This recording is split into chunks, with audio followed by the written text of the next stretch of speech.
রুকন আরবি শব্দ। কোরআন মজিদের 2টা সূরায় রুকন শব্দের উল্লেখ আছে। কয়টা সূরায়? 2টা। একটা হচ্ছে সূরা হুদ 80 নম্বর আয়াত, সূরা হুদের 80 নম্বর আয়াত। আরেকটা আছে সূরা জারিয়াত, তার 39 নম্বর আয়াত, 39 সূরা জারিয়াত। এক জায়গায় বলা আছে ফাতাওয়াল্লা বিরুকনিহি, আরেক জায়গায় বলা আছে আও আবি ইলা রুকনি শাদীদ। রুকন মানে হচ্ছে যার উপরে নির্ভর করা যায়, আশা রাখা যায়, আস্থা রাখা যায়, সাপোর্ট, খুঁটি, অবলম্বন, নির্ভর করা যায় যার উপরে, এমন একটা শক্তি সত্তাকে বলা হয় রুকন। কথা বুঝে আসছে? রুকন, রুকন থেকে আরকান বহু বচন। কোন স্তম্ভ, পিলার, নির্ভর করা যায়, মৌলিক জিনিস, গুরুত্বপূর্ণ জিনিস, যাকে সাপোর্ট করে কিছু ধারণ করতে পারে এমন শক্তি আছে যার, তাকেই বলা হয় কিন্তু রুকন। জামাত ইসলামীতে একজন লোক সহযোগী সদস্য হয়ে ফরম পূরণ করে প্রবেশ করার পরে যখন সমর্থক হয়, তখন তার ব্যক্তি জীবন আত্মগঠনের জন্য তাকে পর্যায়ক্রমে তার জীবন এবং চরিত্র সংশোধনের একটা ধারাবাহিক প্রক্রিয়ায় জামাত ইসলামীতে আছে। আছে কিনা বলেন? এসেই সহযোগীর পরে তাকে আমরা বলি কি যে তুমি কর্মী হও। কর্মী হতে গেলে 5টা গুণ আছে, বলি না? মনে আছে তো? সময় কম, খুব সংক্ষেপে সংক্ষেপে বলবো। তারপরে তার কিছু বই পড়তে হয়, 5 ওয়াক্ত নামাজ জামাতে, তাকে রিপোর্ট রাখতে হয়, আল্লাহর পথে কিছু অর্থ দিতে হয়, বৈঠকা দিতে যেতে হয়, দাওয়াতি কাজ করতে হয়, সামাজিক কাজ করতে হয়। হ্যাঁ, এইভাবে পড়াশোনা, তার তৎপরতা দিয়ে একটা পর্যায় পর্যন্ত সে যখন নিজেকে একটু অ্যাক্টিভ প্রমাণ করে, তখন সংগঠন তাকে বলে তুমি কর্মী হয়ে গেছে, নাকি বলেন? এই স্তরগুলো তো আমরা সব পার হয়েছি। কর্মী হওয়ার পরে তখন তার জীবন এবং চরিত্র সংশোধনের জন্য আর একটা প্রক্রিয়া শুরু হয়। ঠিক স্কুল, কলেজ, মাদ্রাসায় যেমন এক ক্লাস থেকে আর এক ক্লাস, এক শ্রেণী থেকে আর এক শ্রেণী উঠতে হয়, তার নির্দিষ্ট পড়াশোনা থাকে, সিলেবাস থাকে, পরীক্ষা থাকে।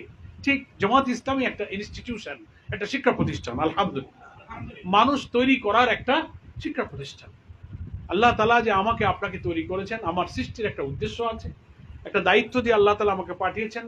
সেই উদ্দেশ্যের উপযোগী করে একজন সহযোগী সদস্যকে তৈরি করার জন্য পর্যায়ক্রমে সহযোগী, সক্রিয় সহযোগী, কর্মী, অগ্রসর কর্মী, রুকন প্রার্থী, রুকন স্তরে স্তরে তাকে এগিয়ে আনতে এই পর্যন্ত তার যথেষ্ট পড়াশোনা, ইমান, ইলম, আমল, ইখলাসের দিক থেকে তৈরি করার জন্য জামাত চেষ্টা করে। তার অনেক প্রক্রিয়া আছে, ইন্টারভিউ আছে, দেখা সাক্ষাৎ আছে, বৈঠক আছে, মহাসভা আছে, টিসি আছে, টিএচ আছে, সংবিধানী আছে, রিপোর্ট বই আছে, পড়াশোনা আছে, আছে না? রুকন প্রার্থী ফরম আছে, নার্সিং আছে, এত স্তর পার হয়। উদ্দেশ্য হচ্ছে যে আল্লাহর ওই বান্দাকে দিন প্রতিষ্ঠার জন্য একটা নির্ভরযোগ্য শক্তিতে পরিণত করতে হবে, যেন তার উপরে নির্ভর করে জামাত তার বিপ্লবের কর্মসূচি সফল করতে পারে। একটা কঠিন আন্দোলনের সফলতার জন্য যিনি নির্ভরযোগ্য শক্তি হবেন, খুঁটি হবেন, যার উপরে ভর করা যাবে, আস্থা রাখা যাবে, যিনি পালিয়ে যাবেন না, দাঁড়িয়ে থাকবেন, ঝড় আসবে সব চলে যাবে, খুঁটিটা দাঁড়িয়ে থাকবে, এরকম শক্ত নির্ভরযোগ্য শক্তির জন্য একটা চরিত্র লাগে, একটা নৈতিকতা লাগে, একটা আখলাক লাগে, একটা ইখলাস লাগে, একটা খোদাভীতি লাগে। সেই খোদাভীতি তৈরি করার জন্য জামাত ইসলামী দীর্ঘদিন সাধনা করে একটা লোকের পিছনে পরিশ্রম করে। কারোর 5 বছর, 10 বছর, 20 বছর, 3 বছর, 6 বছর, তার চেষ্টা, ইচ্ছা, তৌফিক অনুযায়ী এক একটা সময় পরে তার এই রুকনিয়াতের মান সে অর্জন করে। জীবনে এমন বহু মানুষ আছে সারা জীবন চেষ্টা করেছে কিন্তু সে রুকন হতে পারেনি, এমনও মানুষ আছে। আছে কিনা বলেন? এই মৌলভীবাজার জেলার কত হাজার হাজার মানুষ, কত কর্মী, আপনারা 400-500-600 লোক আপনারা এই রুকন পর্যায়ে আপনারা এসেছেন। ইসলামী আন্দোলনের কর্মসূচি বাস্তবায়নের একটা নির্ভরযোগ্য শক্তি বানাবার জন্য তাকে জ্ঞানের একটা পর্যন্ত তাকে তৈরি করা লাগে।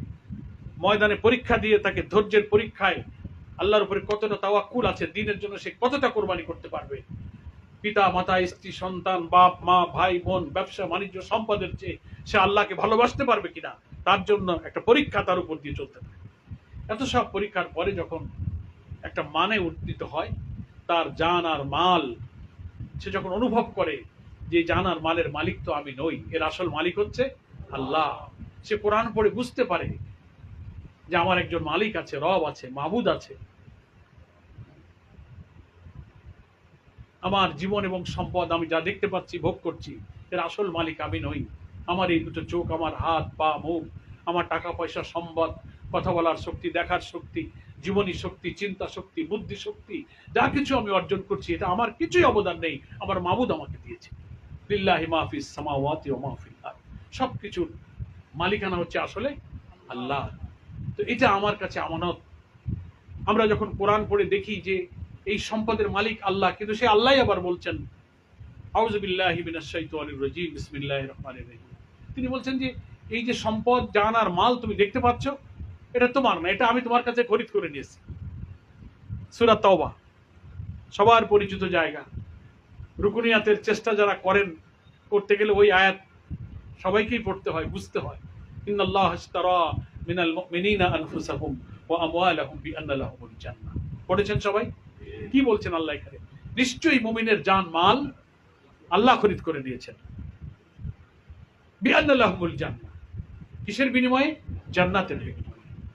মানুষ দুনিয়াতে বাজার ঘাট করে, বাজারে যায় ব্যাগ নিয়ে 1 কেজি আটা কিনা, আর এই নির্ভরযোগ্য শক্তির যে ব্যাখ্যাটা আমরা শুনলাম, এটি কি বাংলা সদস্য শব্দ দিয়ে এত কথা, এত তাৎপর্য কি অনুভব করা যায়? যায় না। রুকন কথার মধ্যেই হচ্ছে এই মজাটা এবং এই তৃপ্তি, এই পুরস্কার।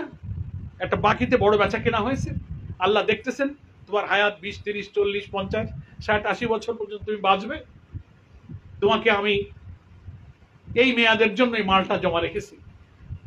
চুক্তির মেয়াদ তোমার হায়াত পর্যন্ত। এই মেয়াদ পর্যন্ত তুমি যদি আমার এই মালামালকে, আমার এই আমানতকে তুমি 100 ভাগ আমানতদারির সাথে রক্ষা করে এইভাবে ব্যয় ব্যবহার করতে পারো, তাহলে চুক্তির মেয়াদ যখনই শেষ হবে, আমি আমার ওয়াদাকৃত বিনিময় জান্নাত তখন তোমাকে দান করব। তখনই বলা হয়েছে বিআন্না লাহুমুল জান্নাহ, সাথে সাথে জান্নাত পেয়ে যাবো। দোকানদার নগদ টাকা পেয়েছিল, আমি একটু মউত পর্যন্ত পরীক্ষায় টিকে থেকে তারপরে আমার নগদ জান্নাত আমি পেয়ে গেলাম। আমাকে এই হায়াত পর্যন্ত আমাকে এই আল্লাহর আমানতের পরীক্ষাটা দিতে হবে। মউত হওয়ার সাথে সাথে আল্লাহ আমাকে জান্নাত দেবেন।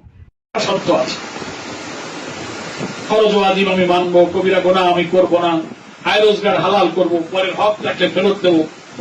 এই কথা বলেছি না? ইসলাম এবং আকীদা বিরোধী কোন সংগঠন, কোন দলের সংস্থার সাথে আমার কোন সম্পর্ক থাকবে না। আনুগত্য, সাংগঠনিক শৃঙ্খলা ঠিকমতো করবো। সংগঠন নেতাদের বিবেচনায় আমি এই বায়াতের, রুকুনিয়াতের জন্য যোগ্য বিবেচিত হব, এইসব শর্ত আমি পড়ে শুনে বুঝেছি। তাহলে এই শর্ত মানাটা এখন আমার দায়িত্ব। আমি আল্লাহর সাথে যে কথা বলেছি, সেই কথা রক্ষা করার জন্য চেষ্টা করা হচ্ছে আমার দায়িত্ব। ফলে আমি এখন আর কোন ফরজ ওয়াজিব ত্যাগ করতে পারবো না, এটা আমার দায়িত্ব। কত খরচ আমার জীবনে আছে, কোন কবিরা গুনাহ আমি যেন না করি। আমি আমার স্ত্রী, আমার সন্তান, আমার পরিবার, আমার পিতামাতা, আমার ভাই বোন, শ্বশুর-শাশুড়ি, যাদেরকে আমার পারিবারিক ঘর দিয়েছে, সকলের কাছে এই যা আমি বুঝেছি দিনের দাওয়াত আমি দেবো। তাদেরকে দিনের আলোকে গড়বো, নিজে গড়বো, পরিবারকে গড়বো, সমাজকে গড়বো। এটা হচ্ছে এরকম বায়াত গ্রহণকারী ব্যক্তি, এটা কিন্তু রুকুনিয়াতের একটা দায়িত্ব তার উপরে এসে পড়েছে, যেহেতু আমি এ ব্যাপারে আল্লাহর কাছে অঙ্গীকার করেছি। আমি যেন সেই শপথের কথা, সেই দায়িত্বের কথা আমি যেন সবসময় স্মরণ রাখি।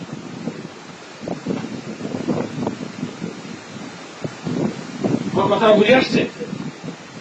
তাই রুকন কথাটার তাৎপর্য যিনি যত বুঝতে পারবেন, তিনি সেই রুকন হলে পারে তার উপরে কি দায়িত্ব অর্পিত হয়। যেমন ধরেন পিতার দায়িত্ব, উদাহরণস্বরূপ যদি বলি, তাহলে আগে বুঝতে পিতা কাকে বলে। পিতা হল তার স্ত্রী, তার ওসিলায় দুনিয়াতে যেসব সন্তানাদি আল্লাহ দিয়েছেন, তাদের আমি বাপ। ওদের ভরণ পোষণ, লালন পালন, খানা পেনা, অসুখ বিসুখ, লেখাপড়া, চিকিৎসা, নিরাপত্তা, নানান ব্যাপারে আমার উপর কিন্তু দায়িত্ব এসে গেছে। পিতা কারা? এই পিতার পরিচয় যখন জানবো, তখন তার দায়িত্বটা কি, তখন আমরা এটা বুঝতে আমাদের সহজ হবে। লুকন কি? নির্ভরযোগ্য শক্তি যখন আমি হয়েছি, তখন আমি সংগঠনের সাথে, পরিবারের সাথে, আমার শক্তি সাথীদের সাথে আমার এই দিনের এই দায়িত্বের ওয়াদাগুলো যেন আমি অক্ষরে অক্ষরে পালন করে চলি, এটাই হচ্ছে আমার তখন দায়িত্ব।